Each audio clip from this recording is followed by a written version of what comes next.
Bonjour Maurice Luc. Donc Bonjour aujourd'hui, Chantal. je tenais à te présenter parce que vraiment tu as un projet qui me tient à cœur. Et tout d'abord, je vais me présenter pour les personnes qui ne me connaissent pas encore. Donc moi, je suis Chantal Blanchoin. Je transmets ma pratique de yoga à Saint-Barthélemy, entre autres, et j'ai décidé de faire des petites bulles de conscience sur YouTube pour faire prendre conscience aux gens que le mal-être, ce n'est pas une fatalité, qu'on pouvait y remédier grâce à des techniques. Quand on se fait aider par des praticiens, des thérapeutes, des professionnels du bien-être. Et du coup, en parallèle, j'interviewe ces professionnels du bien-être et de l'évolution personnelle pour les faire connaître au plus grand nombre, des personnes en qui j'ai toute confiance, parce que je sais que pour en avoir discuté avec les gens qui m'entourent, parfois ils veulent bien se faire aider, mais ils ne savent pas vers qui se tourner. Et du coup, moi, j'ai eu envie de mettre en lumière tous ces gens qui peuvent vous aider justement. Je pense que l'important, c'est d'écouter ces interviews et d'écouter ce qui se passe en vous et de se dire, tiens, moi, peut-être que ça me ferait du bien de me libérer de ça, de cette manière, etc. Donc, c'est le but actuellement de mes interviews sur ma chaîne YouTube. Et aujourd'hui, je crois que ça fait aussi partie de mon rôle que de te faire connaître, Maurice Luc, parce que tu as le projet de créer une école et ça concerne nos enfants. Et nos enfants, on sait combien ils nous sont chers. Et je trouve que ton projet est tout juste magnifique. Donc, je te laisse déjà te présenter. Qu'est-ce qui a fait que tu en es venu à faire ce projet? Et puis, on va dérouler la conversation progressivement. Parfait. Donc, bonjour à tous. Je m'appelle Maurice Luc Pless. Je suis enseignant d'éducation physique et sportive depuis une trentaine d'années maintenant, au niveau du collège.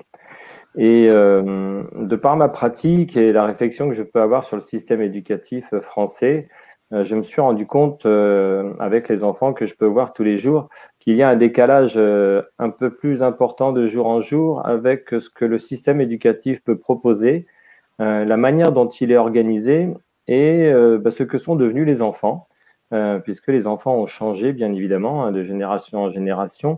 Et j'ai l'impression que le système actuel ne répond plus ni aux besoins de la société, ni aux aspirations de chaque enfant. Et j'ai l'impression, en fait, que plutôt que de développer leur excellence, eh bien, pour certains d'entre eux, on les maintient dans un système qui, parfois, est violent pour eux, mais en tout cas, qui les décourage et qui fait en sorte qu'ils se sentent mal dans leur peau. Et tu parlais de bien-être tout à l'heure, et on peut faire un lien, bien sûr, évident entre les deux. Et je me suis posé la question, que faire? Est-ce qu'il faut essayer de changer le système actuel? Et c'est ce que j'ai essayé de faire de l'intérieur, puisque je suis depuis 30 ans. Et puis, je me suis aperçu qu'il y avait beaucoup de freins dans le système.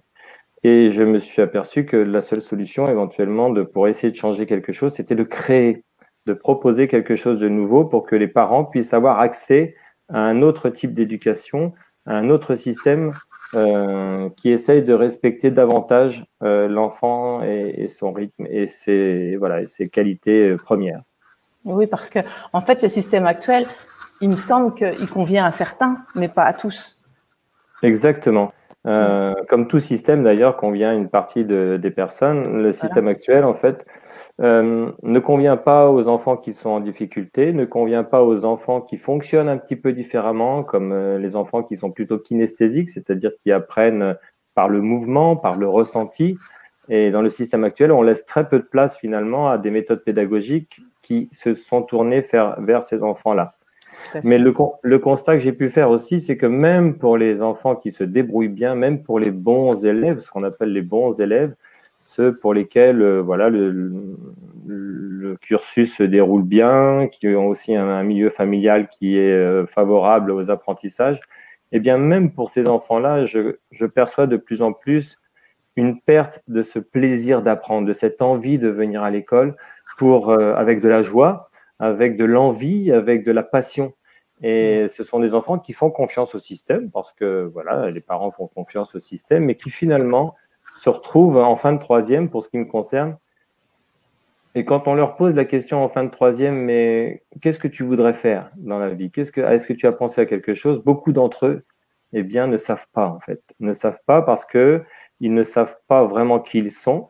Ils ne se sont vraiment jamais vraiment interrogés sur leur passion, sur ce qui les anime au plus profond d'eux-mêmes. Et quand on leur pose la question, ils sont un peu perdus, même les bons élèves. Donc, je me suis dit alors, que pouvons-nous faire? Quels sont les freins du système actuel et comment pouvons-nous organiser les choses différemment pour que les enfants soient plus épanouis? Ah oui, je comprends parce que ça me parle ce que tu dis parce que je vois des jeunes qui ont fait des grandes études en fait parce qu'ils étaient brillants et finalement arrivés au bout de 2, 3 ans de carrière, ils se sentent pas à leur place en fait et ils se posent vraiment des questions et c'est très déstabilisant pour eux. Ça me parle vraiment en fait ce que tu dis là. Oui, Effectivement. c'est tout à fait juste, Chantal, et effectivement, on peut apercevoir maintenant, hein, voilà, autour de 40, 50 ans, hein, les âges où on commence à se poser des questions sur notre vie, sur ce qu'on a pu y faire. Eh bien, beaucoup de burn-out, beaucoup de personnes qui sont en mal-être, qui ne savent plus en fait qui ils sont vraiment, parce qu'ils se sont un peu éloignés de leur nature propre. Et voilà, ce sont des gens qui sont, voilà, qui sont malades parfois, parce que ça peut aller jusque-là, bien évidemment.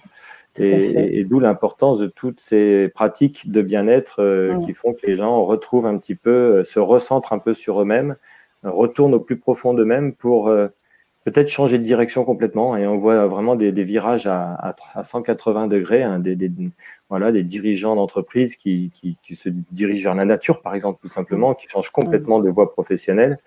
Et c'est bien synonyme d'un malaise de la société. Tout à fait, parce que là, du coup, tu parles des gens qui ont un certain âge, comme nous un peu, Exactement. comme moi, qui s'est réorienté, etc.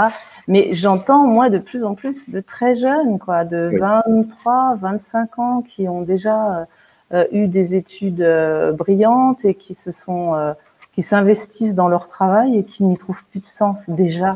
Alors que nous, ça nous est arrivé un peu plus tard, mais peut-être parce qu'ils sont plus conscients et qu'il y a urgence, qu'il y a quelque chose à changer. Mais effectivement, le système scolaire ne semble pas adapté parce que du coup, on fait des études parfois qui ne sont pas du tout adaptées à ce qu'on est.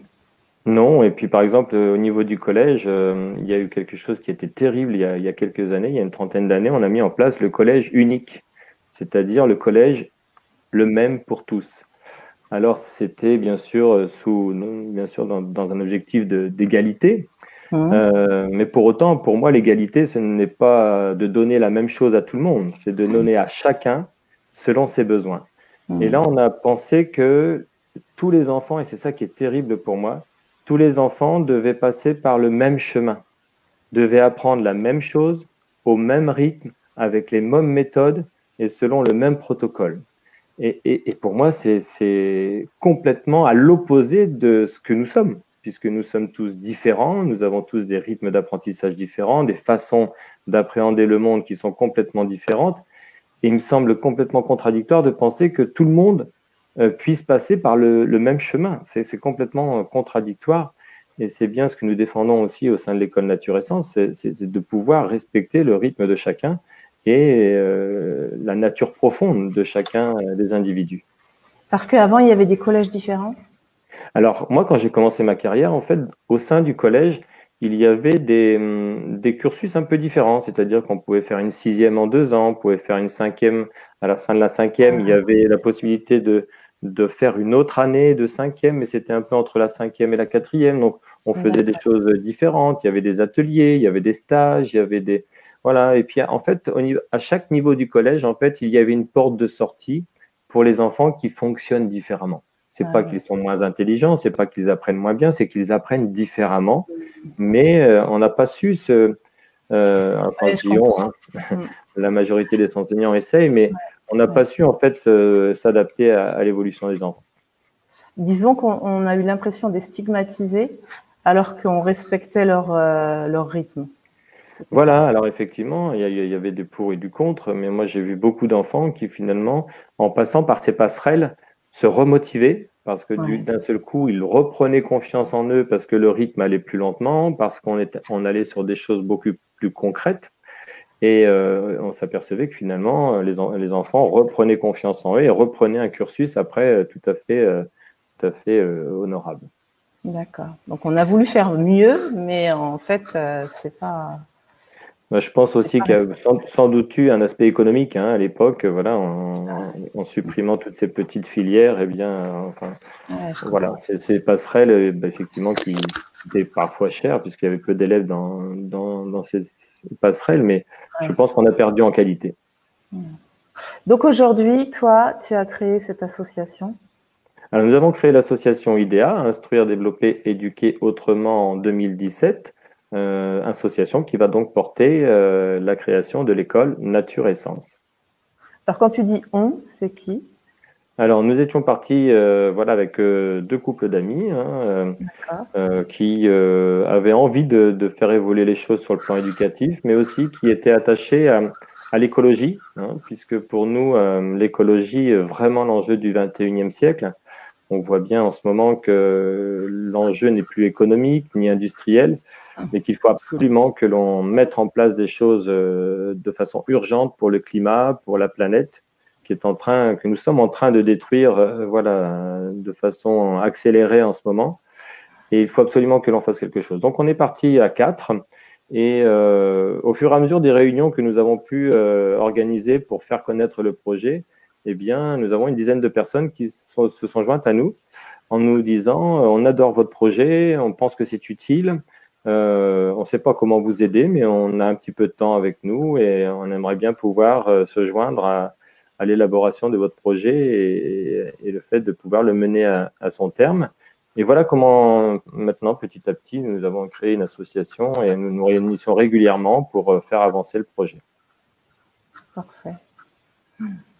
Alors, ça consiste en quoi cette école alors? Alors, nous avons édité 5 principes pour être bien clair, pour que les gens puissent suivre un petit peu notre philosophie. Le premier principe, c'est bien sûr le lien avec la nature, puisque nous estimons d'abord que c'est l'enjeu du 21e siècle. Et si nous n'éduquons pas les enfants à aimer cette nature, à la connaître d'abord, parce que parfois on ne la connaît pas forcément bien, à l'aimer et à la protéger, eh bien, nous risquons de louper à mon sens, hein, notre objectif et puis notre devoir d'éducation auprès des enfants. La nature aussi, parce que on s'est aperçu, et bien sûr les preuves sont nombreuses, que quand on est dans la nature, en fait, on gagne en sérénité, on est plus paisible, et si on est plus serein dans sa tête et dans son corps, eh bien, on sera beaucoup plus disponible pour les apprentissages. Einstein disait regardez profondément dans la nature et vous comprendrez tout beaucoup mieux. Et je pense qu'il a raison, il faut revenir vers la nature. Et je pense que beaucoup de jeunes, et même moins jeunes, hein, maintenant se retournent davantage vers la nature. Et ça, c'est bien. C'est bien parce qu'il faut reprendre contact avec cette nature. Et l'idée aussi, c'est que en prenant contact avec cette nature, on rejoint, on se reconnecte à sa propre nature, à sa vraie nature. Les enfants sont extraordinaires et quand ils sont vraiment très jeunes, 2, 3 ans, ils sont encore dans cette phase où ils sont naturels, où ils ne calculent pas, et la société n'a pas encore eu trop d'impact sur eux. Mais force est de constater que très vite, Très et vite, notamment par l'intermédiaire de l'école, hein, puisque oui. eh bien, les enfants agissent non plus en fonction de leur cœur, en fonction de ce qu'ils ressentent, mais en fonction de ce que les parents, les enseignants, voilà, les voisins, leur entourage attend d'eux. Et l'enfant construit petit à petit, non pas ce qu'il a envie d'être et ce qu'il a envie de faire, mais ce qu'il croit que la société attend de lui. Et ça, c'est catastrophique parce que ça fausse absolument tout. Et on devient des êtres qui sommes constamment en train d'être attentifs à ce que l'autre va penser de nous, à ce que la société, est-ce que c'est bien, pas bien, est-ce que j'ai le droit, pas le droit. Et donc, finalement, on s'autorise plus certaines choses et voilà, d'année en année, ça peut devenir une catastrophe quand on est adulte. Donc ça, c'est l'aspect, le premier point, donc tout ce qui est attrait à la nature. Donc bien sûr, dans l'école, beaucoup d'activités autour de la nature, de la culture, de la permaculture, mais aussi du lien avec les animaux, des promenades en forêt, nous avons la chance d'être au cœur du parc régional Loire-Anjou-Touraine, donc avec la Loire qui est à proximité. Il y a donc des activités extraordinaires à faire avec notamment la Ligue protectrice des oiseaux, par exemple. Et ça, c'est une richesse considérable. Le deuxième principe que nous avons retenu, c'est cet attachement au développement de la personne, plus qu'à l'acquisition de connaissances. Certes, on va parler tout de suite des connaissances. Il y a bien sûr des connaissances fondamentales qu'il ne faut pas manquer.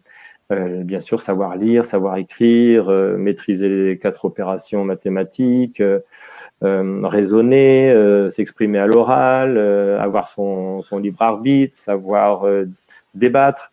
Tout ça, pour nous, ce sont des connaissances fondamentales, bien évidemment.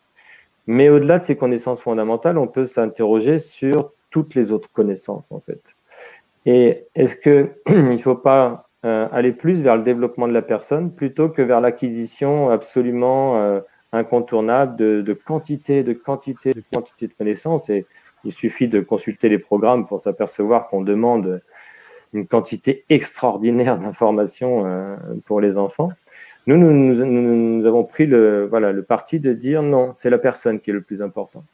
Et une personne qui est sereine, qui est bien dans sa peau, qui est bien dans sa tête et bien dans son corps, alors n'aura aucune difficulté à aller chercher la connaissance au moment où il l'aura décidé, avec la motivation qui sera la sienne. Et on sait bien que quand on est motivé, quand on a vraiment envie d'aller chercher les connaissances, on est capable de passer des nuits blanches et en quelques heures, on est capable d'enregistrer des informations qu'on n'aurait pas pu enregistrer pendant 6 mois.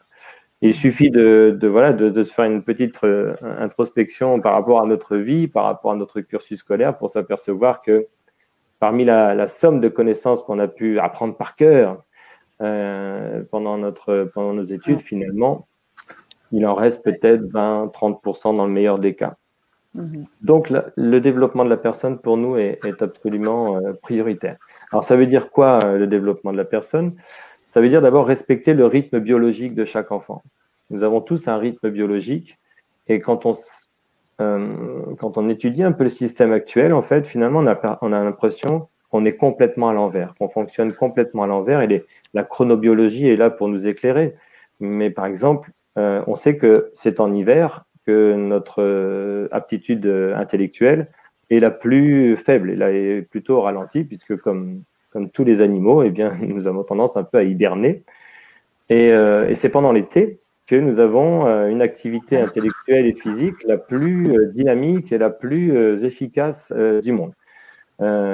Et nous, en fait, pendant l'été, on est en vacances. Donc, on n'utilise pas ce processus du rythme biologique dans le bon sens, finalement. Et en fait, on peut détailler aussi les rythmes journaliers. C'est effectivement la même chose.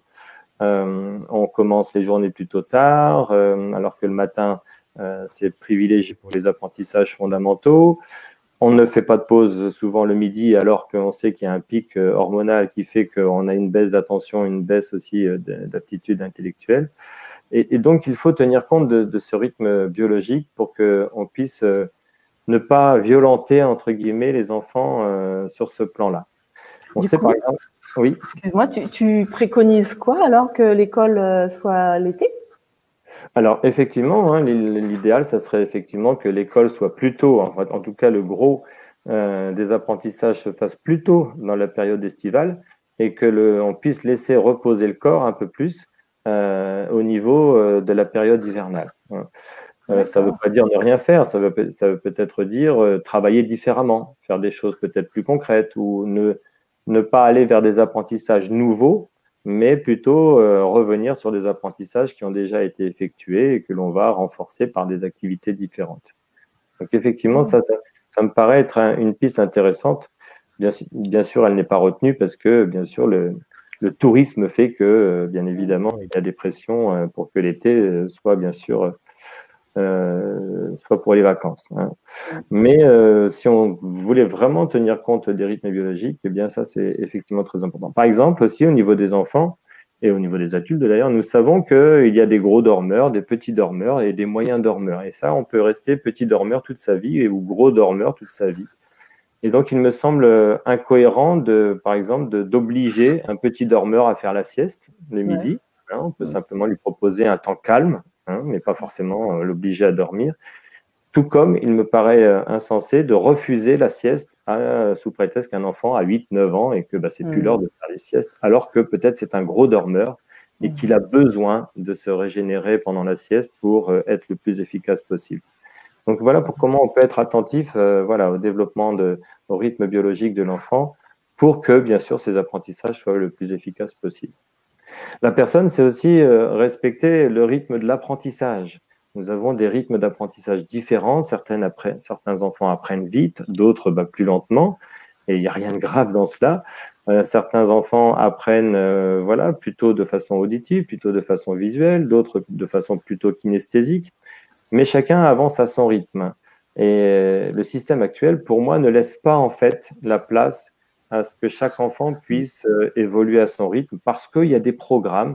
Et je vais prendre l'exemple de la lecture, par exemple. Il faut que la lecture soit maîtrisée, allez, en gros, à la fin du premier trimestre de la classe de CP. Et si jamais l'enfant n'a pas réussi à acquérir cette lecture à la fin du premier trimestre, on le catalogue très vite, souvent, comme un enfant en difficulté. Et il va traîner cette étiquette pendant tout son cursus scolaire. Alors qu'il peut-être il lui faut 1 mois, 2 mois, 3 mois de plus pour accéder au même niveau de compétences. Et quand on remet ça sur l'échelle de la vie, finalement, quelle importance Quelle importance d'avoir 15 jours, 3 semaines, 1 mois de retard par rapport à ce que, on va dire, le gouvernement, en tout cas ceux qui font les programmes, ont prévu. Mais pour moi, c'est pas du tout respecter l'enfant. D'autant qu'on sait par notre expérience qu'il y a des moments on apprend plus vite et puis sur d'autres plans on va moins vite et l'important c'est que on puisse respecter ce rythme pour qu'on ne se on garde cette envie d'apprendre et ce plaisir d'apprendre quel que soit notre rythme en fait. Mais tout le cursus scolaire en fait a classé un nombre de compétences et de connaissances qu'il faut acquérir absolument à un âge donné. Et si on ne l'a pas fait à cet âge donné, on est en difficulté en fait, alors que pour moi, c'est pas du tout le cas. Donc, ça reste imprimé en nous après à vie. Du coup, exactement, et c'est très difficile de se débarrasser de cette pensée que je vais pas assez vite. En plus, ça met une pression sur l'enfant qui est complètement contraire et contradictoire avec un apprentissage serein. Donc, quand on parle de violence scolaire, c'est un peu tout ça qui est en jeu, c'est ces pressions en fait permanentes qui sont sur l'enfant et qui sont bien sûr incompatibles avec un apprentissage efficace. Respecter la personne, c'est aussi effectivement pour nous trouver le domaine d'excellence de chaque individu. Maria Montessori disait « Libérez le potentiel de l'enfant et vous le transformerez et le monde avec lui ». Et je crois vraiment en cette puissance de chaque individu. Et l'école devrait avoir pour but de trouver l'excellence de chaque enfant et de lui permettre de s'épanouir dans cette excellence, quelle qu'elle soit musicale, qu'elle soit scientifique, qu'elle soit littéraire, peu importe. Mais nous avons tous des capacités extraordinaires et nous sommes tous différents et nous avons tous quelque chose à apporter à ce monde dans un domaine particulier. À nous de le trouver, à nous de le magnifier et à nous de le faire en sorte que ça devienne quelque chose d'extraordinaire pour chaque individu. Donc ça, c'est vraiment important de trouver ce domaine d'excellence de chaque enfant. Et pour cela, dans l'école Nature et Sciences, nous travaillons beaucoup avec le concept d'intelligence multiple qui a été développé par Howard Gardner. Cette idée que nous n'avons pas qu'une seule forme d'intelligence. Alors ce mot intelligence est un peu contredit, mais peu importe le terme que l'on utilise, c'est l'idée qui m'importe, cette idée que nous avons plusieurs compétences, intelligences différentes. Et Howard Gardner en a décrit 8. Ça va de, bien sûr, l'intelligence linguistique, l'intelligence mathématique, l'intelligence naturaliste, l'intelligence aussi qui concerne tout ce qui concerne la relation avec soi-même, la relation avec les autres. Et donc, l'idée de l'école Nature et Sciences, c'est de pouvoir proposer des activités qui vont balayer ces 8 formes d'intelligence, et on peut bien sûr en trouver d'autres, de telle sorte que les enfants vont petit à petit, eh bien, identifier dans quelle forme d'intelligence, dans quel type d'intelligence ils se sentent le plus à l'aise, ils se sentent le plus épanouis, et sans oublier forcément les autres types d'intelligence. Mais si l'on veut développer une personne dans sa globalité et qu'il soit le plus épanoui possible, le pari est qu'en allant proposer des activités dans ces 8 formes d'intelligence, alors nous avons plus de chances de développer un être harmonieux et bien dans son corps. Donc ça, c'est vraiment très important au niveau du développement de la personne. Voilà, le troisième point, c'est aussi de pouvoir redonner du sens à l'expérience. Donc, redonner du sens aux apprentissages, pour nous, c'est ce qui manque en fait beaucoup dans le système actuel, c'est que les enfants ne voient plus le sens de ce qu'on peut leur apprendre. Et leur question la plus fréquente, c'est « Mais monsieur, à quoi ça sert ?» Oui, À quoi voilà, ça va me c'est ça. servir ? À quoi ça sert? Et parfois, eh bien, je suis étonné de voir que pour certaines connaissances, eh bien, j'ai du mal à répondre en fait. Oui, je peux bien croire. Ouais. Je ne vois pas forcément à quoi enfin, je vois à quoi ça peut servir, mais ça va servir peut-être à 5% des élèves. Oui, c'est ça. Est-ce qu'on est obligé de l'enseigner à tout le monde? Est-ce qu'on est obligé de stresser les enfants parce qu'ils ne vont pas forcément retenir cette connaissance alors qu'elle ne va pas forcément leur servir dans la vie de tous les jours? Et donc, il y a vraiment un débat à avoir et puis une réflexion à avoir à ce sujet-là. Et Einstein disait que la connaissance ne s'acquiert que par l'expérience et que tout le reste, ce n'est que de l'information. Et quand on y réfléchit bien et quand on essaie de repenser à son parcours, c'est effectivement le cas. C'est-à-dire que toutes les connaissances qu'on a durablement intégrées, eh bien, ce sont celles que l'on a vécues parce qu'on a en même temps agi, parce qu'on a fait de la cuisine, parce qu'on a à ce moment-là fait une activité sportive, parce qu'on a à ce moment-là fait du jardinage, etc., avec des personnes voilà, en qui on avait confiance. Et cette expérience, en fait, nous a mis directement en relation avec nos propres émotions. Et quand il y a un lien entre ce que je vis, ce que j'apprends et ce que je ressens, alors la connaissance, elle s'intègre d'elle-même, sans même qu'on ait l'impression de faire le moindre effort, parce que c'est quelque chose que l'on vit, voilà, qui nous fait vibrer. Et c'est ça que nous souhaitons redonner en fait aux enfants de l'école Nature et Sciences. C'est plus on va vivre d'expériences différentes, et plus on va bien sûr acquérir de connaissances. Parce que regardez, quand on fait de la cuisine, c'est impressionnant toutes les compétences et connaissances que l'on peut acquérir. D'abord, il y a bien sûr le vocabulaire, hein, donc le français, bien sûr, est très présent. Toutes les notions mathématiques, hein, quand on vous dit un tiers de litre de lait, 500 grammes, voilà, donc tout ça, on peut travailler les notions mathématiques à travers simplement le fait de faire un gâteau, voilà, tout simplement. Par contre, l'enfant, qu'est-ce qu'il va retenir? Pas qu'il est en train de faire du français ou des mathématiques, l'enfant va retenir que lui, il a fait un gâteau, que c'est bon, qu'il va faire plaisir à ses parents, à ses frères et sœurs en le dégustant le soir même. Et cette émotion va faire que finalement, les notions d'équation ou de fraction ou de somme, de soustraction, finalement, va venir naturellement dans les connaissances de l'enfant. Donc l'expérience pour nous est vraiment très importante, et plutôt que de faire des cours magistraux et voilà, avec une information qui est descendante, voilà, il est important pour nous de plutôt faire vivre l'expérience. Et dans le cadre de cette expérience, l'enfant va rencontrer des obstacles, forcément, il lui manquera peut-être certaines connaissances pour aller plus loin, par exemple, dans du bricolage. Et donc là, il aura besoin de la connaissance. Mais ça lui fera sens pour lui parce qu'il en a besoin. Il en a vraiment besoin. Et donc, il va aller la chercher naturellement, que ce soit dans les livres, que ce soit sur Internet ou ailleurs. Mais il va aller chercher volontiers cette connaissance parce qu'il sait que ça va débloquer une situation dans laquelle il souhaite, bien sûr, évoluer et puis réussir son projet. Donc ça, c'est vraiment un axe très fort du projet. Ça semble tellement évident tout ce que tu dis que je ne comprends pas pourquoi on en est encore là. Alors, bien sûr, il faut reconnaître que dans les écoles primaires, les enseignants, bien sûr, ont perçu ça aussi, bien évidemment, et puis essayent de changer petit à petit. C'est plus difficile en collège parce qu'on est plusieurs à intervenir sur les enfants, que le cadre et l'organisation ne sont pas les mêmes. Alors, il y a aussi quelque chose pour toujours respecter la personne dans l'école Nature et Sciences qui est important, c'est cette notion de jeu. Cette notion de plaisir d'apprendre, on a perdu, je pense, quand on voit les enfants, ils ne sont pas très motivés pour aller à l'école, certains. Faire les devoirs le soir, c'est compliqué pour d'autres. on ne trouve plus ce plaisir d'apprendre, cette petite flamme qu'on voit dans les yeux et qu'on avait dans les enfants, les petits-enfants de 3 ans qui sans cesse vous posent la question, mais pourquoi ça, pourquoi si, pourquoi? Et ce qui est même parfois fatigant d'ailleurs pour les parents, mais c'est extraordinaire de voir les enfants qui ont envie de connaître le monde, qui veulent tout savoir sur tout, et ça c'est fabuleux. Et petit à petit, en fait, on le perd, et ça me paraît fort dommageable pour l'enfant, et puis bien sûr pour tous ceux qui l'entourent. Donc, conserver le plaisir d'apprendre, pour moi, est très important, et le jeu est quelque chose d'extraordinaire. Le drame de ma génération et voilà, et peut-être même celle d'avant, c'est que le jeu, c'est pas sérieux. Le jeu, c'est pas fait pour l'école parce que c'est pas sérieux, parce qu'on s'amuse, parce que c'est pas correct. Alors que dans le jeu, en fait, il se passe des choses extraordinaires.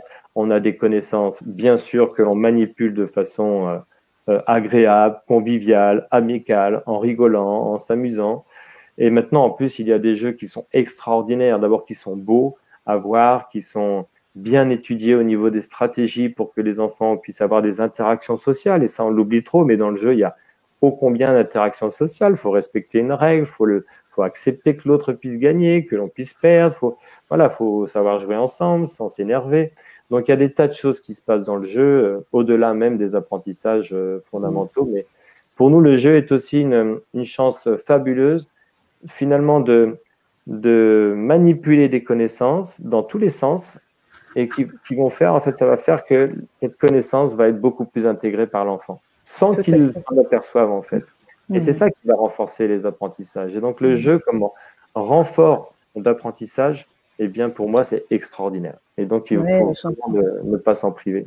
Parce que c'est vrai qu'à notre époque, c'était comme une perte de temps. Ça n'existe, c'était pas, il n'y avait pas de place pour ça. Alors que quand je t'entends, je me dis qu'effectivement, apprendre à perdre, apprendre à gagner, apprendre à respecter, tout ça, c'est dans le jeu. Et en fait, c'est la vie, tout simplement. Exactement. Et dans certains jeux, en plus, maintenant, il y a de plus en plus de jeux coopératifs où le but n'est plus de gagner. Voilà, il n'y a plus cet esprit de compétition, un petit peu qu'on retrouve à l'école. Hein, on va en parler tout à l'heure, mais cet esprit de compétition qui finalement, voilà, peut avoir des bénéfices, mais qui, la plupart du temps, en fait, fait que les enfants se comparent tout le temps, se trouvent nuls parce que l'autre est meilleur. Et cette envie de toujours gagner sur l'autre, c'est-à-dire d'être supérieur à l'autre et tout ça, moi, me gêne un petit peu. Mais pour autant, voilà, il y a des jeux coopératifs maintenant où on se dirige plus vers il faut que l'on monte un projet ensemble. C'est-à-dire qu'il n'y a pas de perdant finalement. C'est gagnant-gagnant. Il faut qu'on s'organise pour que toi et moi, en fait, nous allons gagner ensemble. Et nous allons nous organiser ensemble pour gagner le jeu ou en tout cas voilà, relever un défi qui est présent dans le jeu. Donc ça, pour moi, voilà, ça fait aussi partie du 4e principe, hein, c'est-à-dire cette notion de coopération et de créativité. Pour moi, on a perdu un petit peu cette notion qui, pour moi, est fondamentale. Elle est fondamentale parce que finalement, les enfants que nous allons avoir maintenant, ils ont un sacré défi à relever au XXIe siècle. Ouais. Il va falloir qu'ils sauvent la planète, c'est-à-dire qu'ils s'interrogent sur les énergies renouvelables, qu'ils s'interrogent sur comment gérer tous les déchets que nous avons pu occasionner, qui sans doute vont inventer de nouveaux métiers. Et pour ça, il va falloir faire preuve de créativité et aussi retrouver le plaisir de travailler avec les autres, de mener des projets avec les autres. Et finalement, quand on se retourne un petit peu vers l'école, on se dit, mais à quel moment on leur offre cette possibilité de recréer, de coopérer, de faire des projets ensemble? Il y a une statistique terrible, en fait, il y a une étude qui a montré que 95% des gens les plus créatifs avaient moins de 5 ans. Ça veut dire que se passe-t-il? Après 5 ans, on perd la créativité parce qu'effectivement, jusqu'à 5-6 ans, eh bien, on permet à l'enfant de dessiner, de construire des jeux de construction, d'inventer. Et puis d'un seul coup, le CP arrive et là, on ne crée plus. En fait, on apprend. Et moi, je vois la place voilà, au niveau du collège que l'on peut faire à l'éducation musicale et aux arts plastiques, par exemple.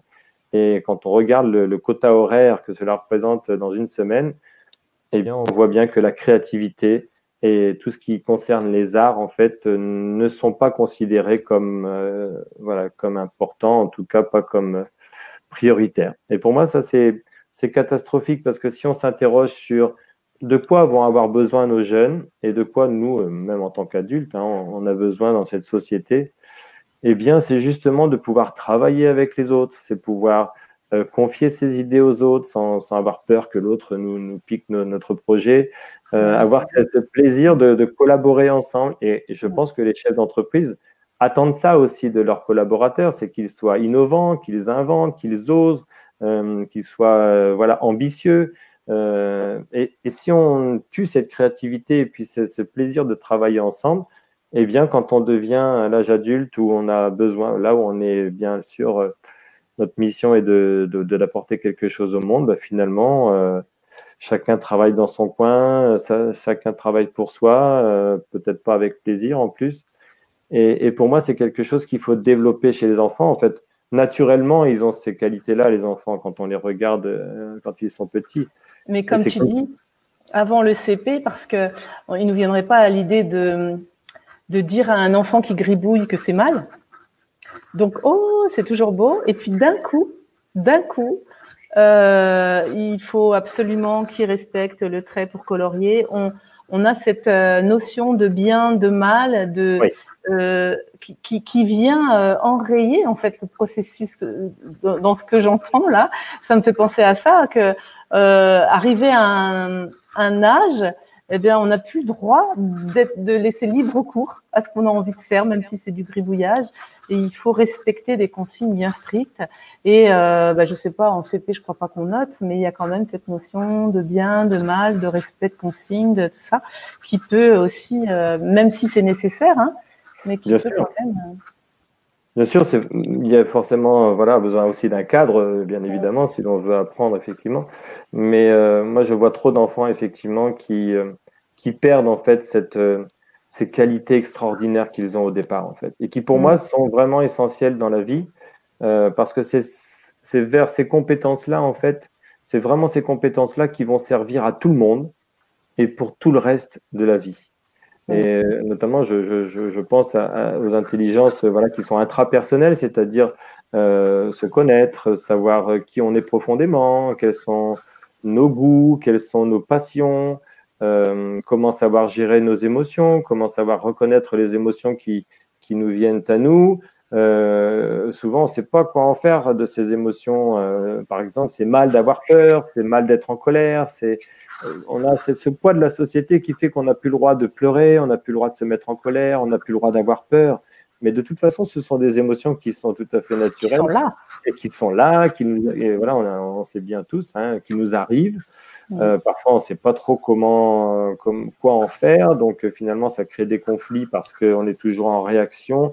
Alors que finalement, il y a des méthodes très simples hein, à appliquer pour simplement se replier un petit peu sur soi-même, analyser ce que l'on ressent, pourquoi on le ressent, et ne pas en avoir peur finalement.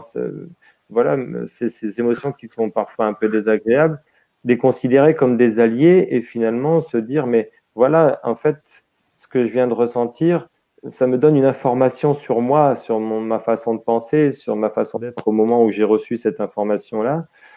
Et voilà, pour moi, c'est extrêmement important d'apprendre aux enfants qu'il n'y a pas de mal à s'énerver, que tout le monde se met en colère, mais qu'on peut aussi, voilà, alors gérer c'est un bien grand mot, mais en tout cas on l'accueille, et à partir du moment où on accueille une tristesse, où on accueille une colère, où on accueille une peur, eh bien, cette émotion, en fait, on la vit beaucoup mieux. C'est-à-dire qu'on la laisse exister, quoi. On la laisse exister, on s'autorise. Voilà. Sinon, on l'enfouit ou alors on explose. Et c'est vrai que l'un ou l'autre, ça ne nous met pas dans un état serein. On est dans la réaction. Exactement, et du coup, ça leur engendre beaucoup de conflits. Hein. On voit beaucoup de conflits entre les personnes parce que les personnes n'ont pas réussi à accueillir cette émotion et donc se jettent sur l'autre parce que on peut pas se jeter sur soi-même parce que c'est dangereux. Donc on se jette sur l'autre alors que l'autre n'y est pour rien et des conflits naissent alors que si on apprenait aux enfants à justement appréhender ces conflits autrement, ces émotions autrement, je suis persuadé que des conflits disparaîtraient par eux-mêmes, en fait. Parce que les enfants par nature, sont empathiques, par nature, sont soucieux du bien-être des autres enfants. Et voilà, après, c'est aussi ce poids de la société, comme tu disais tout à l'heure, c'est bien, c'est mal, il ne faut pas, on ne s'autorise pas. Et finalement, ça fait des blocages réguliers. Donc, du coup, il y aura plus de notes, il y aura plus comment ça se passe dans l'école? Oui, effectivement. Alors pour nous, les notes, les devoirs à la maison sont des éléments qui sont source de stress pour l'enfant et qui n'apportent pas forcément d'informations sur leurs apprentissages ou leur acquisition, parce que tout enseignant le sait, hein, il suffit de regarder un enfant pour savoir où il en est dans son apprentissage. En fait, il sait, il ne sait pas, il a réussi cet exercice, il n'a pas réussi. Donc, on n'a pas besoin de le noter. La note, c'est toujours, finalement, la note, c'est une comparaison, soit par rapport à une norme de valeur, mais où se situe le 10, ça correspond à quoi ce 10, voilà, sur quoi on se base pour dire qu'un enfant, il est moyen, bon, nul. Enfin, moi, je ne comprends pas ça. Et puis, donc, c'est une source de comparaison, c'est-à-dire que l'enfant, on voit bien, tu as eu combien, tu as eu combien, tu as eu combien, ouais, tu as eu 12. Et puis, moi, je me souviens aussi, personnellement, quand on avait 15, voilà, on ramenait un 15 à la maison, pourquoi on n'avait pas eu 19, vous voyez? Aussi. Donc, il y a toujours cette compétition, Jamais assez bien. cette comparaison, et l'enfant qui est content d'avoir un 15 sur 20, parce que pour lui, c'est bien, on lui dit, mais tu aurais pu avoir 17, et boum, ça lui retombe dessus. Donc, effectivement, les notes ne sont pas nécessaires, à mon avis, pour juger, enfin, pour observer l'évolution des acquisitions des enfants. De la même façon, les devoirs à la maison, pour moi, sont une source d'inégalité incroyable. Nous savons bien qu'il y a des enfants qui rentrent plus ou moins tard chez eux le soir parce qu'ils ont un transport scolaire, n'ont pas forcément les parents à la maison quand ils rentrent. Parfois, certains enfants doivent s'occuper des frères et sœurs avant de pouvoir faire les devoirs à la maison. Et finalement, vous savez, quand un enfant a passé 6, 7, 8 heures au collège ou à l'école, croyez-moi, il a fait une sacrée journée, hein. On lui a demandé de se concentrer pendant 8 heures, de faire forcément d'acquérir des connaissances nouvelles, donc qui demandent beaucoup d'attention, beaucoup de concentration. Il arrive à la maison, et plutôt que de se détendre et de vivre des choses très agréables avec les parents, d'aller se promener, d'aller jouer, d'aller partager ne serait-ce que ce qu'on a fait pendant la journée, ce qu'on a appris, ce plaisir de dire « Maman, j'ai appris telle chose aujourd'hui, c'est formidable ». Non, hop, on replonge les enfants dans du devoir. Alors déjà, le mot « devoir », c'est un mot qui est un peu violent, hein, ce sont des devoirs, donc ça a toute une symbolique importante aussi. Derrière, mais finalement, ça fatigue les enfants encore plus. Ça met du stress à la maison parce que les enfants, parfois, n'y arrivent pas. Donc, au niveau de la valorisation de soi, c'est une catastrophe. Donc, comme ils se sentent mauvais parce qu'ils n'y arrivent pas, ils se dévalorisent. Et donc, ils sont démotivés pour le lendemain. Donc, il y a un processus comme ça, un cercle vicieux un petit peu dans lequel les enfants qui ont de la difficulté s'engouffrent. Et c'est très difficile à récupérer derrière. Donc, pour moi, nous prenons le soir, en fait, il faut que l'enfant se repose, l'enfant se détende, l'enfant vive des choses avec leurs parents. Et il faut vraiment, c'est le temps de la famille, en fait. Et moi, je rencontre beaucoup de parents qui me disent, mais monsieur Pless, il travaille, mon enfant, il a passé 3 heures encore. Ou d'autres parents qui me disent, mais c'est la guerre tous les soirs, il faut se battre avec mon enfant pour qu'il fasse ses devoirs. Est-ce qu'on a vraiment besoin de ça en famille? Est-ce qu'on a besoin de ça pour apprendre? Et pour moi, le temps scolaire, il se fait sur le temps scolaire. Donc, on a suffisamment de temps pour apprendre des choses. Cela peut-être interroge aussi la lourdeur des programmes. Est-ce que les programmes doivent être aussi lourds? Est-ce qu'on doit faire acquérir autant de connaissances? Moi, j'ai l'impression que après 18 ans, c'est fini, on n'apprend plus. Et donc, à l'école, il faut absolument tout apprendre sur tout. Alors, on fait de la science physique, des sciences naturelles, de la SVT, de l'éducation musicale, comme si il fallait tout apprendre avant 18 ans, parce qu'après, en fait, oh là là, on n'arrive plus à apprendre. Alors qu'on apprend toute sa vie, et même les personnes qui ont 80, 90 ans sont en capacité d'apprendre, bien évidemment aussi, si on a cette culture et si on cultive ce goût d'apprendre et ce plaisir d'apprendre. Donc, les devoirs à la maison, pour moi, effectivement, sont quelque chose qui complique plutôt les apprentissages plutôt que de les enrichir. Je comprends, ouais. C'est vrai que on a tellement emmagasiné d'informations qui ne nous ont pas servi, enfin, qui m'ont pas servi, parce que du coup, ça fait écho à mon expérience et je me dis que j'ai eu tellement d'informations que je n'ai pas réussi à mémoriser que tu vois, là, ce qui me vient, c'est que la croyance qui a pu s'installer en moi, c'est à quoi sert d'apprendre puisque je ne me souviens pas.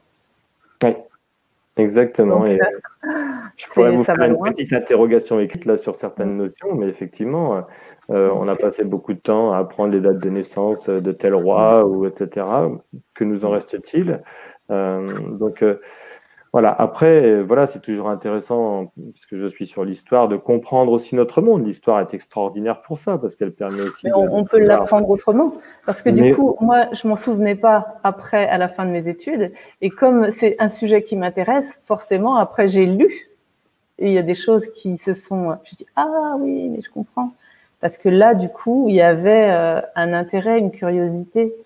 Mais quand il n'y a pas ça, on s'en souvient pas. Donc, c'est un peu un bourrage de crâne. Et en fait, j'ai l'impression qu'on fait parce qu'on doit, parce qu'il faut. Et ça nous est resté tellement dans notre façon de fonctionner qu'on n'est plus dans le plaisir. Et pourquoi il y a plein de gens, tu parlais qu'il y avait des gens qui ne travaillaient plus dans le plaisir. C'est parce qu'on est dans le il faut, je dois tout le temps et on use notre corde du plaisir, là. Elle n'existe plus, on ne l'écoute pas. Et les burn-out, ils viennent de ça. Hein. Exactement. Et donc, le pari de l'école Nature et Sens, c'est de dire que on peut peut-être, dans les programmes, on peut peut-être enlever certaines notions du programme que les enfants auront le temps de découvrir dans leur vie si vraiment ils sont, enclins à aller vers ces sujets-là.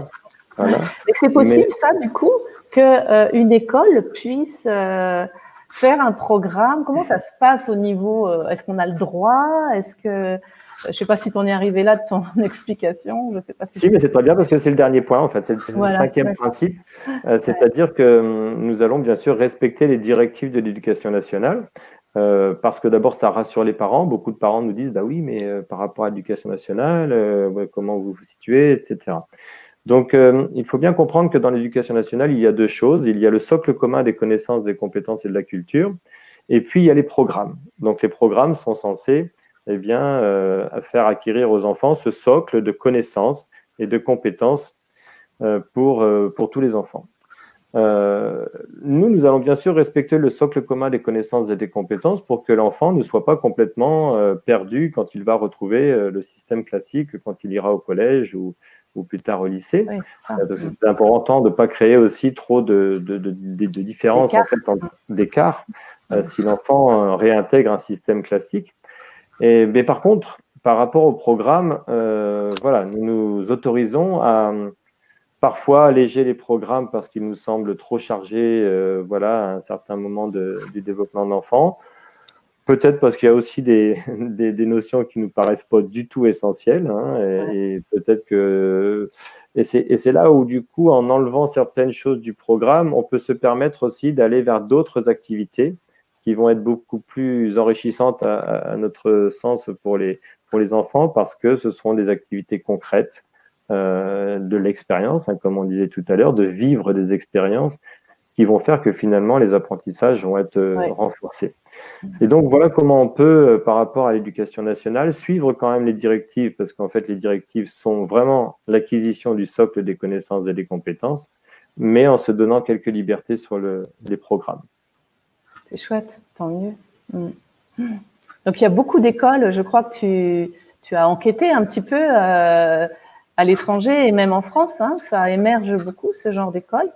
Oui, effectivement. Quand j'ai commencé à écrire le projet en 2016, je pensais que voilà, j'étais un des rares à avoir réfléchi à la question. En fait, je me suis aperçu en participant à un festival, les écoles innovantes, qu'il y avait plus de 1000 écoles qui étaient créées en France. Et ne serait-ce que cette année, il y a presque 100 nouvelles écoles qui se sont créées. Donc, ça veut dire que non seulement il y a beaucoup de personnes qui commencent à réfléchir et qui commencent à proposer d'autres alternatives aux parents, et je trouve ça vraiment extraordinaire de pouvoir le faire.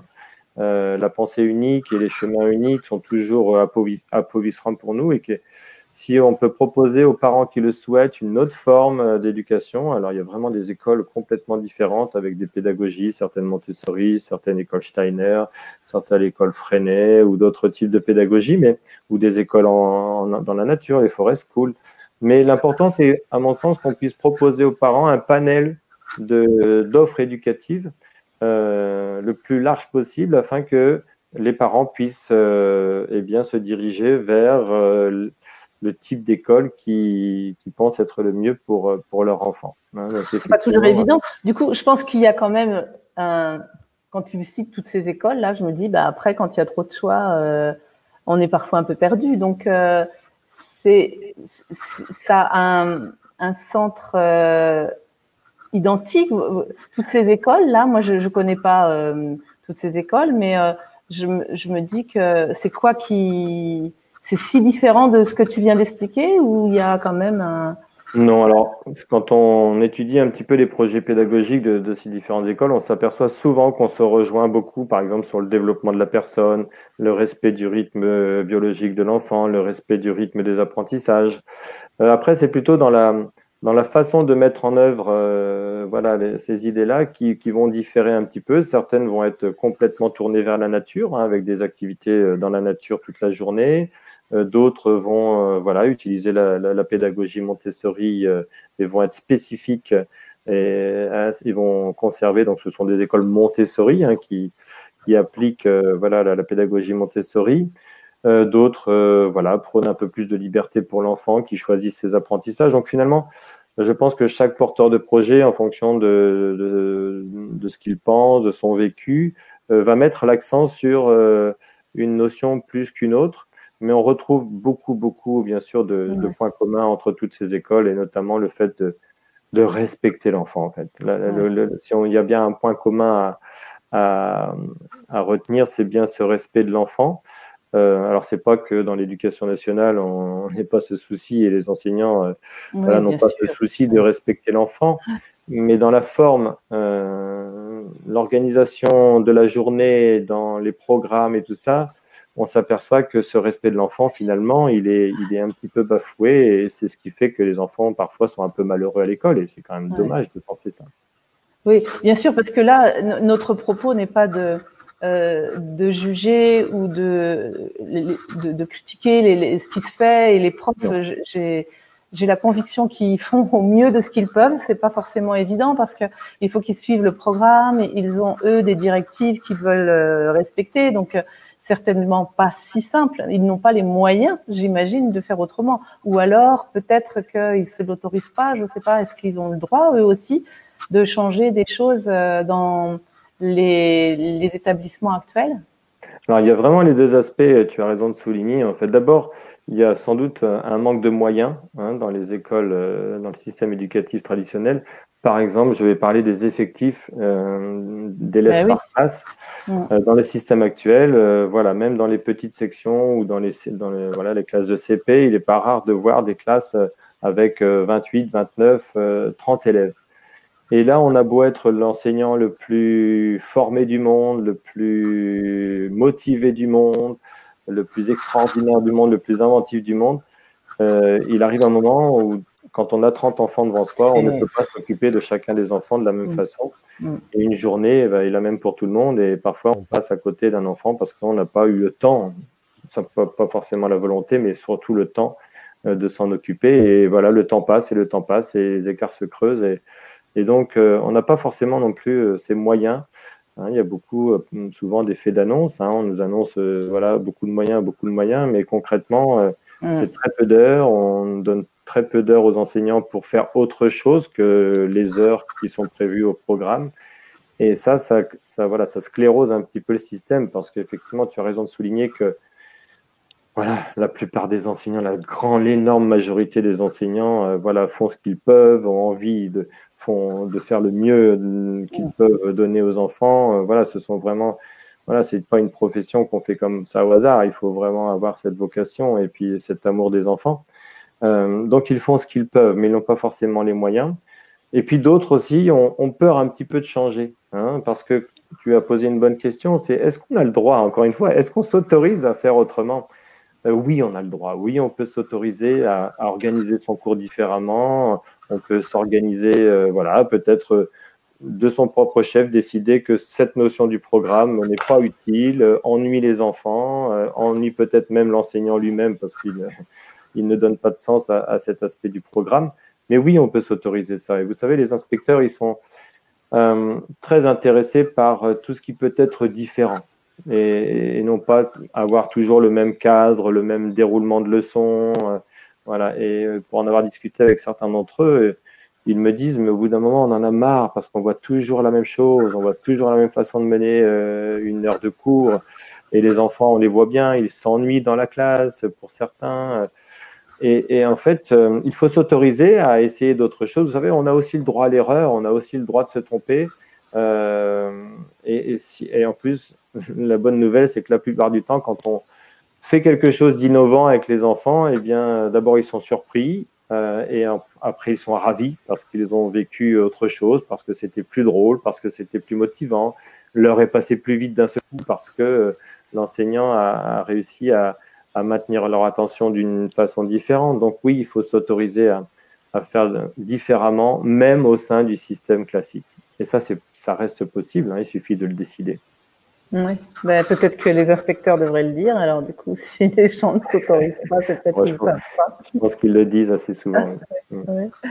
Et du coup, là, tu parlais du nombre d'enfants, etc. Et du coup, là, dans l'école que vous envisagez, le maximum d'enfants dans une classe, c'est combien pour vous? Alors pour nous, le maximum, c'est 20. C'est-à-dire que au-delà de 20, nous créons un autre groupe. Hein, parce que ce qui est important aussi, c'est cette notion du multi-âge, hein, qui pour nous est vraiment aussi fondamentale. C'est cette idée que quand on mélange des enfants voilà, d'âges différents, il se passe des interactions extraordinaires entre les petits et les plus grands. D'abord parce que les petits n'ont qu'une envie, c'est de savoir faire ce que les plus grands réussissent à faire. Et puis les plus grands, en fait, ont un plaisir immense à aller aider les plus petits de façon tout à fait naturelle. On le voit bien dans le cadre familial. Hein. Ils jouent avec les plus petits, et ils font attention à eux. Et c'est important de créer cette interaction parce que même au niveau des apprentissages, quand un plus grand va expliquer quelque chose à un plus petit, il est obligé de reformuler toutes les connaissances à l'intérieur de son cerveau pour que son discours soit le plus simple possible et pour que le plus petit, bien sûr, puisse comprendre. Et donc, finalement, il réorganise toutes ses connaissances et cela fait qu'il renforce ses connaissances et elles deviennent de plus en plus solides. Et donc, ça profite à tout le monde. Et donc, on estime qu'au-delà de 20, finalement, l'enseignant est un peu en difficulté pour pouvoir donner et accorder du temps à chacun. Et chaque enfant a besoin de temps, hein, chaque enfant rencontre forcément un petit obstacle à un moment donné des apprentissages. Il faut être présent tout de suite pour que cet obstacle soit surmonté, parce que si l'on attend trop, l'enfant va se décourager, il va passer à une autre activité et on aura raté quelque chose dans son processus d'apprentissage. Voilà. Et à la fois, il faut que le groupe soit suffisamment nombreux aussi pour que les interactions soient riches. On s'aperçoit, et notamment on l'a vécu avec le confinement, quand on a des petits groupes de 6 ou 7 élèves, bah, parfois le groupe a du mal à travailler parce qu'il manque une énergie, il manque des interactions dans un petit groupe, qui fait que finalement, ça sclérose un peu le groupe et le groupe n'avance pas aussi vite que si on est à 10 ou à 15. Donc voilà, pour nous, on a fixé la limite à 20 en fait. D'accord. Et minimum, du coup, 10? Alors, minimum pour nous, en fait, c'est plutôt là, cette fois-ci, il y a l'aspect, bien sûr, ce que je viens d'expliquer, hein, c'est qu'en dessous de 10, il y a des groupes qui peuvent ne pas bien fonctionner du tout. Mais il y a aussi, pour nous, l'aspect financier, c'est-à-dire que, voilà, au-delà d'un seuil d'enfant, eh bien, l'école ne peut pas vivre financièrement puisque nous sommes obligés d'avoir le statut d'école privée hors contrat pour démarrer une école, c'est-à-dire sans aucune subvention publique, sans aucun fonds public, aucune aide publique, et donc nous devons trouver que des fonds privés. Et bien sûr, la participation des familles en fait bien sûr partie pour la plus grande part. D'accord. Donc, du coup, vous faites appel à des dons? Alors, nous avons, effectivement, nous faisons appel à des dons. Nous avons fait une campagne de financement participatif en fin d'année dernière. Et puis, nous lançons un appel, et je profite de notre conversation pour lancer un appel aussi à tous les financeurs, à tous les investisseurs, aux chefs d'entreprise, à des mécènes qui auraient de l'argent et qui aimeraient participer à cette transformation du système éducatif sans forcément attendre de retour, hein, puisque effectivement une école pour nous n'est pas fait pour faire de l'argent et faire des bénéfices, bien évidemment. Il faut de l'argent pour fonctionner, mais voilà, pour nous, ce n'est pas l'objectif d'une école de faire des bénéfices. Et donc, si effectivement vous êtes chef d'entreprise, si vous êtes mécène, si vous avez de l'argent et que vous ne savez pas quoi en faire, eh bien, n'hésitez pas à nous contacter. On sera heureux de partager le projet et de discuter ensemble. Ok, donc ça c'est intéressant à diffuser un maximum du coup. Et je pense que vous avez peut-être besoin d'autres dons, parce que je me dis qu'il y a des personnes qui n'ont peut-être pas d'argent, mais qui peuvent peut-être donner autre chose, je sais pas moi, des jeux, du matériel de bureau, des choses comme ça, des crayons, je sais pas. C'est tout à fait juste, hein. Nous avons tous dans nos greniers, quelque part, parfois des cahiers, des livres, des crayons, des jeux, effectivement, peut-être une imprimante, un ordinateur qui ne sert plus, des tables, des chaises, des coussins, des poufs, voilà, tout ce genre de matériel qui pour nous sera extraordinaire, des tapis, voilà, des lecteurs CD, enfin, voilà, tout ce matériel qui va être utilisé pour les enfants, pour nous, c'est extrêmement important. Et puis, nous avons un aspect aussi important du projet, c'est cette ouverture de l'école vers le monde extérieur, hein. Donc, nous allons accueillir beaucoup d'artisans, d'artistes, des gens passionnés qui ont envie de partager cette passion avec les enfants, ce lien aussi avec le monde du handicap en allant vers les ESAT et en créant des partenariats pour essayer de créer des rencontres entre ce monde du handicap et puis le monde des enfants, mais aussi conserver ce lien intergénérationnel, hein, aller dans les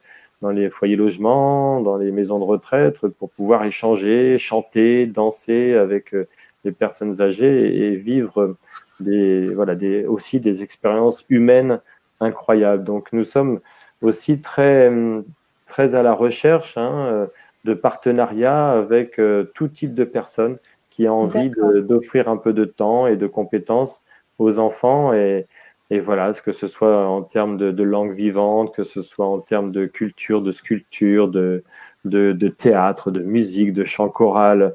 Voilà, toutes ces activités sont pour nous une richesse pour les enfants parce qu'il se passe tellement de choses au-delà de chanter quand on chante, au-delà de danser quand on danse. Il se passe tellement de choses en nous que voilà, il faut absolument pas se priver de toutes ces activités extraordinaires. D'accord. Donc oui, parce que du coup, ça vient donner l'information que je me disais tout à l'heure. Le prof l'institut, ou je sais pas comment tu appelles, le professeur qui sera là, a intérêt d'avoir des capacités ou des compétences énormes. Mais en fait, non, puisque tu vas j'entends que vous allez vous faire accompagner par d'autres personnes qui seront bénévoles, j'imagine, pour venir compléter toutes ces richesses et savoirs-là, en fait. Oui, exactement. Ça, c'est un point aussi important du projet, c'est que on remet un petit peu le statut de l'enseignant, la posture de l'enseignant, on la remet un petit peu en question. Et on ne veut plus d'une personne qui soit là avec moi je sais, les enfants ne savent pas, et donc vous m'écoutez, mais plutôt dans un processus plus dynamique où effectivement l'enfant a aussi à apporter à l'adulte et que tout le monde doit pouvoir s'apporter quelque chose. Et cette notion que dans la classe, en fait, l'enseignant ne sera pas seul, en fait. L'enseignant, alors je vais dire enseignant, hein, ça peut être éducateur, mais on va dire enseignant pour rester avec le terme classique. L'enseignant sera accompagné, par exemple, d'un service civique. Donc, s'il y a des jeunes qui souhaitent connaître ce monde de l'éducation, qui aimeraient intégrer un service civique au sein de l'école, voilà, c'est tout à fait possible également. Et puis, nous avons fait appel aussi et nous faisons appel à toute personne bénévole qui a envie de donner de son temps, qui aimerait encore avoir ce contact avec les enfants. Et nous avons dans l'association de jeunes retraités qui étaient dans ce milieu éducatif et qui ont encore une passion pour les enfants et qui, en fait, auraient bien aimé du temps de leur métier, de pouvoir vivre cette expérience et qui nous ont dit, bah, moi je suis partant, moi j'ai un peu de temps, je veux bien consacrer une demi-journée à venir vous aider, à venir aider l'enseignant. Et ça, c'est extraordinaire parce que du coup, l'enseignant va pouvoir se focaliser sur les enfants qui sont un peu plus en difficulté.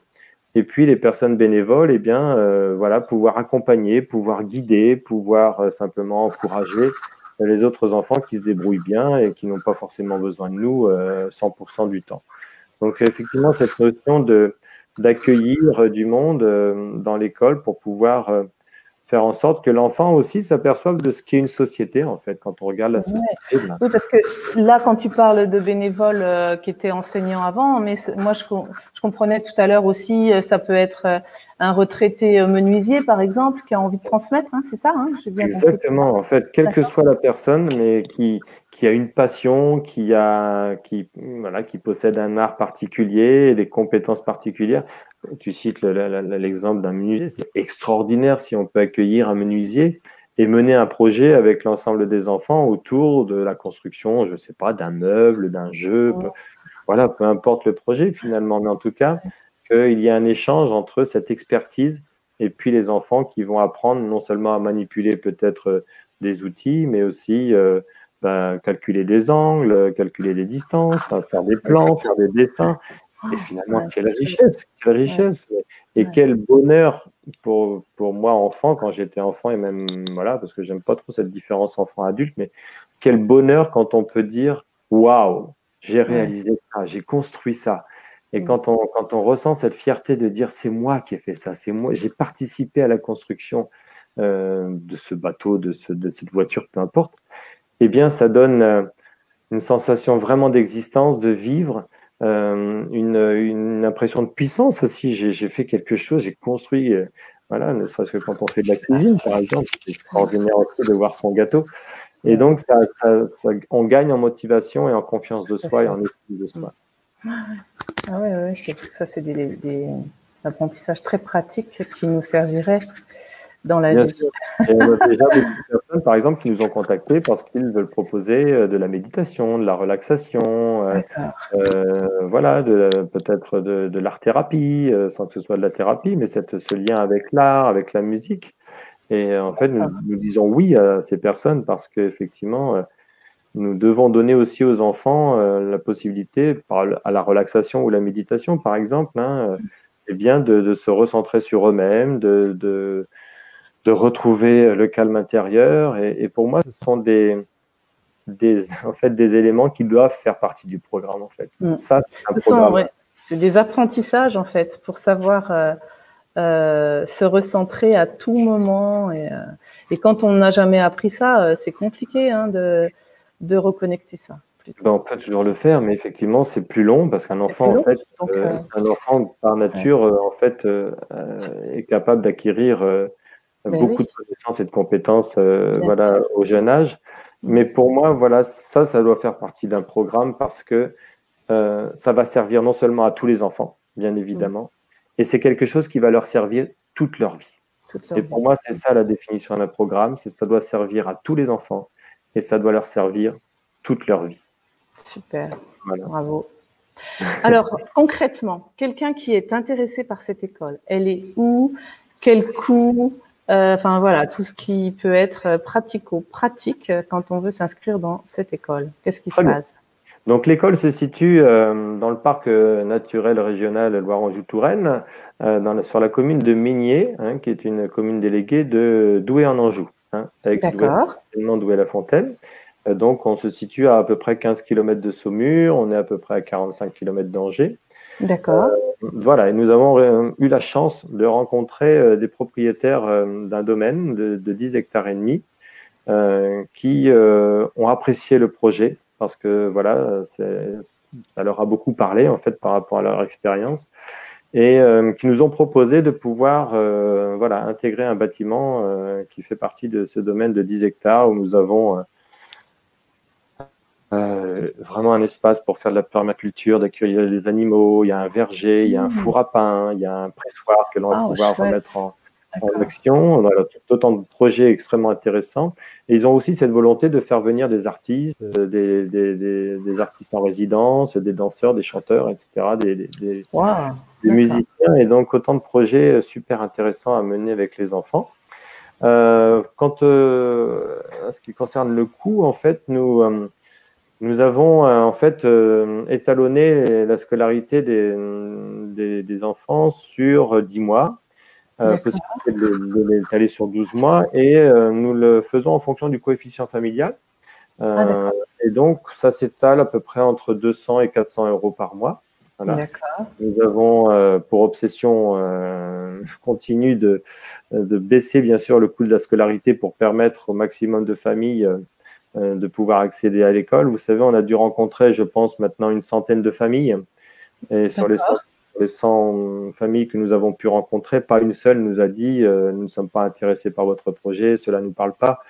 Mais beaucoup de familles, en tout cas certaines familles, nous ont dit écoutez, on adore votre projet, mais financièrement parlant, c'est difficile pour nous en ce moment. Et Dieu sait que la conjoncture est difficile en ce moment.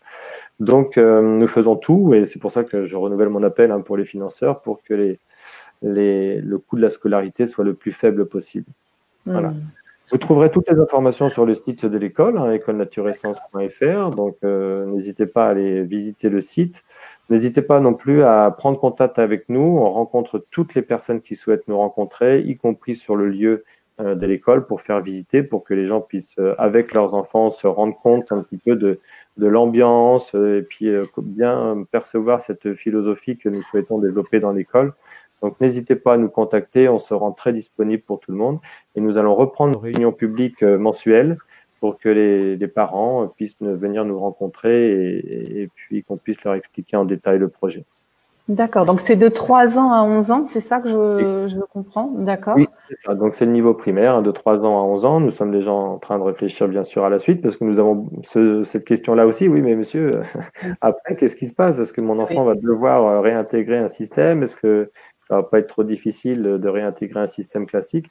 Donc voilà, mais chaque chose en son temps, créons d'abord l'école, ouvrons d'abord l'école. Et la réponse à cette question, est-ce que c'est difficile de réintégrer le système classique après 11 ans du coup? Parce que tant qu'il n'y a pas d'autres alternatives, qu'est-ce que les parents qui s'inquiètent de ça, qu'est-ce qu'on peut leur répondre? Alors d'abord, il existe quelques collèges alternatifs de plus en plus, donc c'est la bonne nouvelle aussi. Autre bonne nouvelle, c'est que avec les écoles qui existent depuis 15-20 ans, on s'aperçoit que les enfants, quand ils ont vécu ce cursus un petit peu différent, en fait, ne sont pas du tout les mêmes enfants. Ce sont des enfants qui ont un rapport à l'adulte complètement différent. Ce sont des enfants qui souvent ont beaucoup plus confiance en eux, ont bien compris que c'était chacun son rythme et qu'il n'y avait pas des bons, des moins bons, voilà. Et donc sont beaucoup plus à l'aise voilà, avec eux-mêmes, se connaissent mieux parce qu'ils ont appris à gérer leurs émotions, à accepter leurs émotions, à gérer des conflits. Au niveau des connaissances, en fait, finalement, ils en sont au moins au même point, si ce n'est, voilà, ils ont pu acquérir des connaissances, voilà, encore davantage. L'expérience de Céline Alvarez, notamment, a montré que certains enfants avaient 1 ou 2 ans d'avance au bout de 2 ou 3 ans de cursus. Donc, c'était absolument, au niveau des connaissances, rassurant de voir que les enfants progressaient plus vite parce qu'on avait le temps de s'occuper davantage d'eux. Et puis, vous savez, les enfants ont une capacité d'adaptation assez incroyable et finalement, il y a très peu d'enfants qui s'adaptent mal au système classique. Donc, faut vraiment être... Oui, il faut vraiment être rassuré. Puis, c'est ce que je dis aussi souvent aux parents. On vous propose de vivre 7 ans, 8 ans, complètement différemment, avec une autre philosophie, avec d'autres activités. Et votre enfant, voilà, le pari, c'est qu'il se sente mieux, se sente bien dans sa tête, dans son corps. Et donc, on vous offre 8 ans comme ça. Certes, peut-être qu'il va réintégrer un système voilà, qui est moins, enfin, que vous aimez moins, mais est-ce que ça vaut le coup de dire à l'enfant, ben non, finalement, puisque ça va être difficile de se réhabituer, ben, on ne va pas te permettre de vivre ces 8 années-là qui vont être extraordinaires. Vous voyez, c'est... D'ici 8 ans, peut-être que vous aurez la possibilité de faire quelque chose oui, après. Mais est-ce que je pensais à ceux qui ont, je ne sais pas, moi, 7-8 ans ou voire vous acceptez des enfants de 9-10 ans aussi, quoi. Enfin, Oui. Les enfants qui ont besoin d'avoir une autre approche scolaire.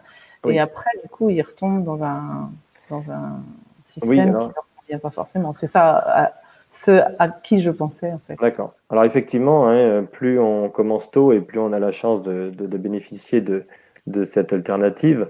Maintenant, vous savez, si en un an, on peut remotiver les enfants, si en un an, on peut faire en sorte que les enfants se sentent mieux, qu'ils se jugent moins par rapport aux autres, qu'ils reprennent un petit peu de confiance en eux, c'est déjà un sacré défi de relever. Et voilà, après, effectivement, on peut se dire, est-ce que c'est valable pour un an ou pas? Ça, chaque parent répondra à la question. Hein, mais pour moi, si on peut offrir une petite parenthèse dans la scolarité d'un enfant, pourquoi ne pas C'est sûr, c'est un se cadeau l'offrir en aussi. fait. Et oui, je pense. Voilà, effectivement, je pense que ça peut être un cadeau Par pour l'enfant. contre, c'est le lieu parce que du coup, il doit y avoir beaucoup de personnes intéressées qui habitent pas près. Donc, il n'y a pas d'internat, il n'y a pas forcément, les enfants, ils sont petits, donc ils rentrent chez eux le soir. Donc, comment ça se passe les parents qui t'ont contacté, comment ils voient les choses en fait? Alors bien sûr, hein, beaucoup de parents sont voilà, dans un rayon de 20 km autour de l'école, mais nous avons aussi eu la bonne surprise en fait d'avoir des contacts avec des parents qui nous ont dit voilà, nous notre priorité, c'est d'offrir à notre enfant un autre système éducatif et nous sommes prêts à déménager, nous sommes prêts à venir à quelques kilomètres de votre école Ah, pour d'accord. faire profiter notre enfant de cette éducation différente. Et donc, effectivement, voilà, les parents sont prêts à déménager pour certains, quand bien sûr Non, c'est possible. la vie professionnelle est possible, bien évidemment, mais certains le font parce que voilà, ils ont décidé que la priorité, c'était leur enfant et le bien-être de leur enfant. Donc ça, pour nous, D'accord. c'est extraordinaire. C'était l'essentiel. Ouais. Et Et donc, on du a coup, eu, quand il y a des fratries, il y a des coûts. oui, donc nous D'accord. offrons des réductions sur les frères et sœurs, bien évidemment, hein, puisqu'il y a des coûts qui sont communs, hein, quels que soient les D'accord. élèves. Donc, s'il y a une fratrie, ils ne vont pas payer le même prix. Voilà, et donc il y aura des réductions pour le deuxième et troisième enfant. Hein, donc tout ça, c'est expliqué sur notre site. Nous avons D'accord. en fait aussi une bonne nouvelle en fait au fur et à mesure que nous rencontrions les gens, c'est de s'apercevoir que alors que l'on pensait que l'on allait avoir beaucoup d'enfants déjà dans le système scolaire et qui sont un peu en difficulté, donc les parents cherchent une autre solution parce qu'ils voient bien que Ouais. leur enfant n'est pas bien, en fait, ne se sent pas bien. Et en fait, on a eu la bonne surprise de voir que nous avions beaucoup plus de jeunes enfants de 2-3 ans, hein, où les parents voilà, souhaitaient, dès le début, en fait, eh bien, mettre leurs enfants dans un système éducatif différent Démarrer. sans D'accord. que l'enfant soit en difficulté parce qu'il n'avait pas encore voilà, connu le système scolaire. Donc pour nous, c'est une bonne surprise aussi. Ça veut dire que des parents aussi s'interrogent, hein, tout comme on s'interroge beaucoup sur le domaine de la santé, de l'alimentation. Mais en fait, les jeunes parents s'interrogent aussi beaucoup sur le système éducatif et quel système éducatif ils ont envie d'offrir à leurs enfants. Et c'est là où je trouve que c'est une richesse d'avoir voilà, beaucoup d'écoles qui se créent, beaucoup d'écoles Bah, bien différentes sûr. et qui finalement se rejoignent un petit peu Mm. pour offrir à chaque parent eh bien, le type d'école qu'il a envie à offrir à Ouais. ses enfants. Tout à fait. Donc, merci à vous d'avoir ce projet et de de vous mettre en action parce que c'est pas évident. Elle ouvre quand cette école alors? Alors, nous aurions dû ouvrir en septembre 2020. Malheureusement, la crise sanitaire a compliqué un petit peu les choses pour nous, notamment au niveau des délais administratifs, mais aussi parce que dans le bâtiment que nous devons occuper, une autre association, pour l'instant, occupe les bâtiments.